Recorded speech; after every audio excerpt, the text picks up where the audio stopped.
ஹாய்ங்க. வியாழக்கிழமை காலையில ஃபஸ்ட்டு ஒர்க்கா வந்து குளிச்சுட்டு வந்தாச்சுங்க. இன்றைக்கி வந்து வியாழக்கிழமைங்கிறனால சாய்பாபாவுக்கும் சாமி கும்பிடணும். ப்ளஸ் வந்து ஹனுமன் ஜெயந்தி. ஸோ அதனால் வந்து சாமிக்கு இன்றைக்கி கேசரி செஞ்சு படைச்சிடலாம் அப்படின்னு தான் வந்து செஞ்சுட்ருந்தேன். நான் எப்படி கேசரி செய்கிறேன் அப்படிங்கிறத வந்து நான் ஷார்ட்ஸில் ஷேர் பண்ணியிருக்கேன். நான் வந்துட்டு இந்த ஷார்ட்ஸுக்கு கீழே கிளிக்கபிள் லிங்காக கொடுக்குறேன். வேணுங்கிறவங்க வேணால் செக் பண்ணி பாருங்கள்.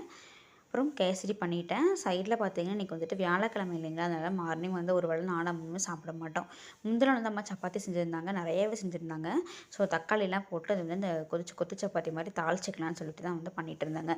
வெங்காயம், தக்காளி, பச்சை மிளகா, மஞ்சள் தூள், மிளகாத்தூள், கரம் மசாலா விட்டு நல்லா வதக்கிக்கோங்க. வேணும்னா தண்ணி மட்டும் கொஞ்சமாக ஒரு என்ன சொல்கிறது, ஒரு 1/4 கிளாஸ் மட்டும் ஆட் பண்ணிவிட்டு கொஞ்சம் மூடி வச்சுருங்க. நல்லா சுருண்டு தக்காளி வதங்கினதுக்கப்புறமா சப்பாத்தியை போட்டு நல்லா கிளறி விட்டிங்கன்னா, லாஸ்ட்டாக வந்து தேங்காய் எண்ணெய் கொஞ்சம் ஊற்றினீங்கன்னா மத்தியானம் சாப்பிட்றதுக்கு கொஞ்சம் நல்லாயிருக்கும். ஸோ ஃபைனலாக வந்து சாப்பிட்றதுக்கு எடுத்துகிட்டு சாமியெல்லாம் கும்பிட்டுட்டு கிளம்பியாச்சுங்க.